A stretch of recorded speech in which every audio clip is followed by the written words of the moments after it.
really, really excited to start talking about multiplayer as we look into each other's eyes. It's something that we've always planned since the beginning of the game, and so I think it fills that fantasy of the players of the original XCOM of playing as the aliens.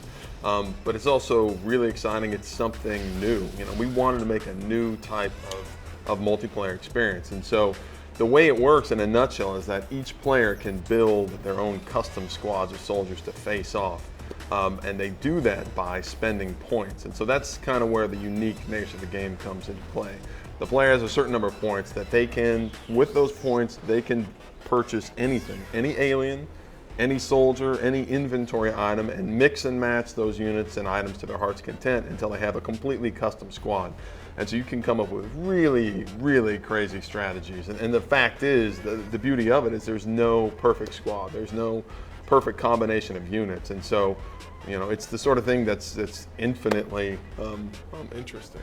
Yeah, absolutely. It's like the ultimate toy box. I love the fantasy of being able to put different guys together and having, my assault soldier matched with a mutant berserker, and they're working together. Yeah. It's pretty cool. And like you said, the endless strategies, your matches with our lead engineer, he'll find something that is unstoppable for a day. You come up with a counter, and then it just keeps happening, and it's neat. Multiplayer, we certainly have ranked matches as well, which we're really excited for. And then we have some pretty, when you play a ranked match, you've got a turn timer of 90 seconds. So they move pretty quickly. You still have enough time to plan a little bit, but you've always got to be thinking ahead. You always got to be moving pretty quickly. They take place over 5 different maps, and then the point cost is limited to 10,000 points, and so that's enough to have like one super powerful unit, or you could have 6 weaker units. And again, you'll see this mix and match of maybe they have 1 or 2 powerful units, and then you're fighting against somebody who went with 6 middle range units, or 6 weaker units. And so again, the strategy is just always changing. And the point system is really great for us balancing wise, because we know once we put this thing out into the wild, within a couple days, people are probably going to find some strategies we hadn't thought of. But we can, on the fly, without patching or anything like that, we can change the point values dynamically. So as new strategies appear, if units we find are undervalued, we can adjust those point values up and down. So again, this is sort of like this always evolving process for us.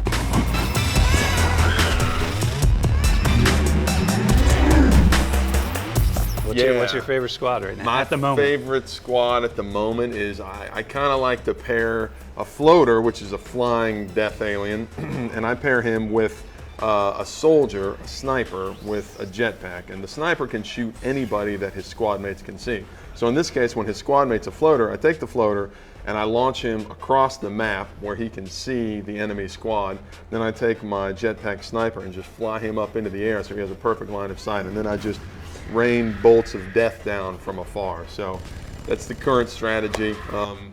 Strategy, but again, our lead engineer, Casey O'Toole, from what I understand, his squad will have some ghost units in there. Right. So you can slowly move those units across the field, turn invisible. So his angel of death up in the corner cannot see you once you turn invisible. So all of a sudden, they'll get someone right underneath you, reveal, boom, shot in the air. Right, and that's how it works, right? So he uses, so he basically cheated, I think, by switching to invisible units. So yeah, you can put the ghost armor on your soldiers, which will then allow them to go invisible for a short while, which of course gets around my strategy. So, maybe the next thing is a flock of floaters or something like that, or a couple of giant cyberus tanks. I mean, again, the strategies are just sort of endless. Yeah.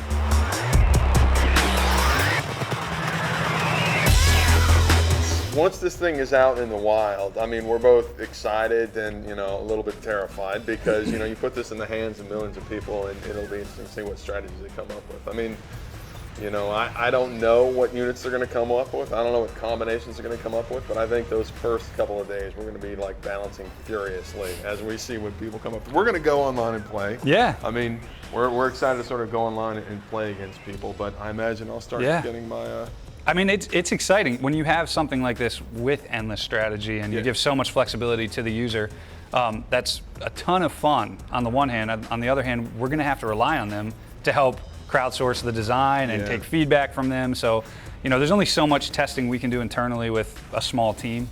We're just gonna have to wait and see what these guys come up with. And like you said, we have the capability to balance on the fly. How long until we start getting beaten to death out there? Someone is just gonna become the XCOM multiplayer master. Right. That's the cool thing about the leaderboards. So we'll be able to. him. We'll make him our next multiplayer designer. See, now you got a bunch of people that cannot wait to play multiplayer and practice.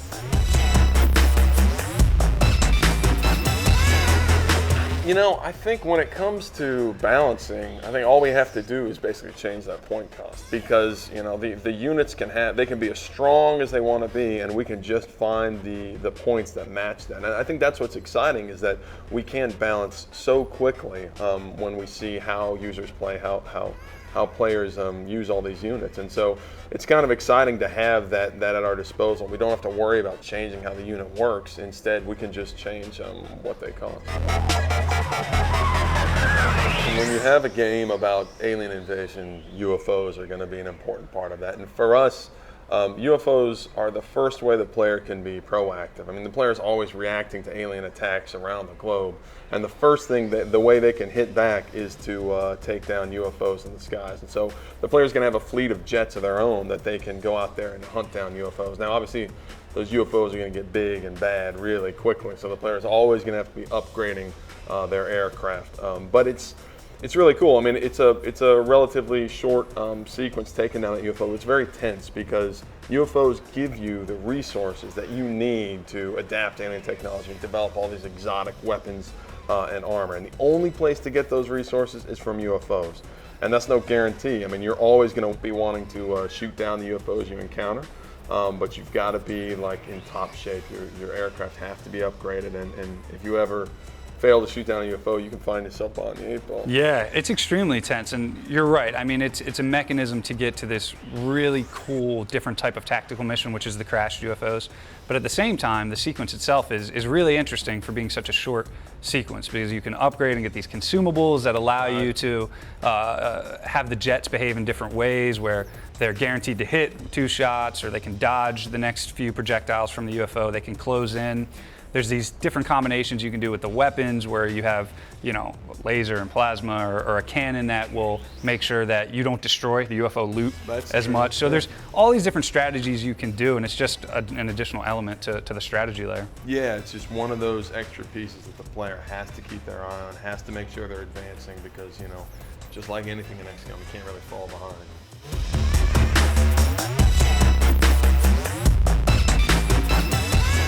One of the most interesting ways you can sort of get air superiority is by when you're shooting on these UFOs and you're recovering parts of them, intact pieces like the nav computers that power these ships, the power sources, all these alien resources. Once you get enough of those intact pieces, you can bring them back and research them. And then eventually, you can develop new fighter craft of your own. And when you see them, you'll recognize sort of the UFO influence. Like the player at some point will be piloting UFOs of their own that can actually, finally stand toe-to-toe with the alien craft they encounter.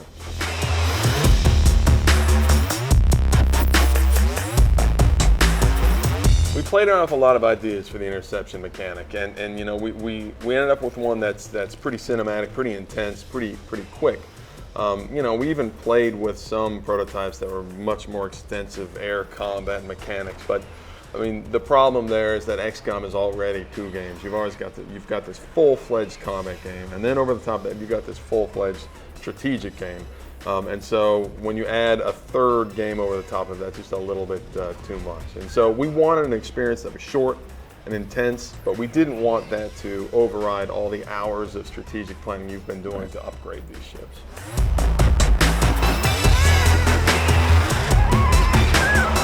XCOM is not a linear game, and one of the most interesting things about the experience is that the AI in XCOM is not trying to key off of what the player is doing.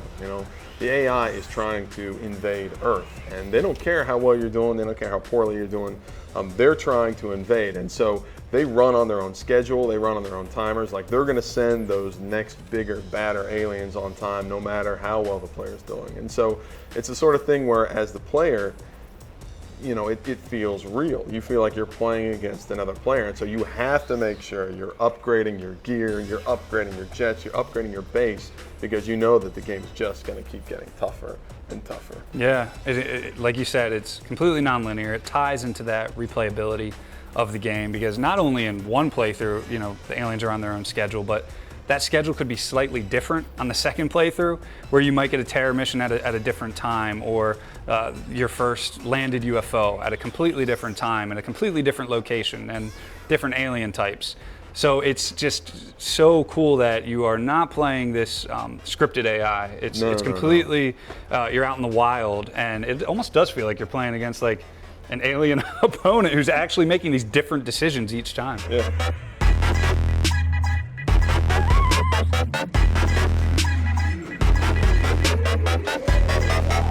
Making an AI that plays its own game and feels different every time is, it was a challenge. In some ways, it was easier because I didn't have to worry about the player. I could just sort of ride an AI that's just trying to win the game, and then it's nice because they're in UFOs, they can appear wherever they want and do whatever they want. But it is the sort of thing where it could be challenging because, there are real consequences in XCOM. The player has to always be at their best, because the oddity, I suppose, about XCOM is that this is a game you can actually lose. This is a game that's actually a game. And if the player's not at their best, they can lose to that AI player. And so it's the sort of thing where, it just creates that real sense of tension, because the AI is not holding back and it's not going to hold your hand. That feeds into why we don't have base invasion. The player's got one base, and it's a great experience from the original game, but when the AI is running its own schedule, then there are times where that can work out, and then there are times where, as a player, you've got two guys healthy, the AI comes, they invade your base, and then, there's no good way to win that mission. You can't reload. You've got to go back months in order to prepare for that. And that felt very fake. We've always been about hard but fair. We've wanted this game to be very challenging, but in a fair, where the player had a fair shot. They always understood the rules of the game they were playing. So yeah, that's how that came about. So putting in a custom AI for base invasion, I think sort of goes against the spirit of how you crafted that strategy AI. Everything else about that strategy AI is very organic and dynamic, and this different thing may happen at this time. And in order to stay in that sort of design realm, I think the same thing would have had to happen with base invasion. Right. And that then led to those punitive circumstances that you were alluding to, where sometimes it just didn't work. Yep. Yeah, and it's the sort of thing where it would violate the spirit of not holding the player's hand and setting the player loose in the world in a challenging but a fair environment. And once players realize that the game is sort of waiting for them to take that next step, then I think that's the sort of thing that could sort of ruin the feeling of the fact that they're playing.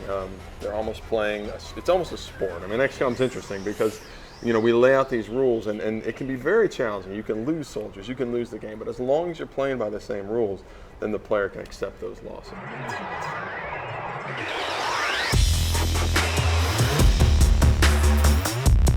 The game does have a sort of overarching narrative and these narrative moments, but of course XCOM is not linear. It's different every time you play, and so players always got this web of choices of where to go and fight and what to research and what to build. And so it's almost like the player sort of branches out, goes along this path, and then at a certain point, a story may appear. Part of the story may be completed, or they may pull back together for some of these big set piece missions. But it's really hard to predict because the player can trigger them or the AI can trigger them, and so it's kind of different every time. It's not particularly linear. There's still an end goal, a single end goal, which is uncovering that alien threat, getting to the root of it. But how you get there is different every single time. So we do have those moments, those cinematic moments that tell the player you're on the right path, keep going, make whatever choices you want, but you have got to this point, and that's good. If you lose, and it's certainly a possibility in our game, yeah, we send the player off with the appropriate sense of desolation, I think, because they've They failed Earth at that point. Yeah, yeah. The bastards. That's right. That's right. And it's appropriate in the spirit of the original as well. Yeah, it is. Yeah. Yep. Those nefarious aliens have They've some always plans. Yeah. XCOM Enemy Unknown will be out October 9th in the US, October 12th everywhere else. On PC, PlayStation 3, and Xbox 360.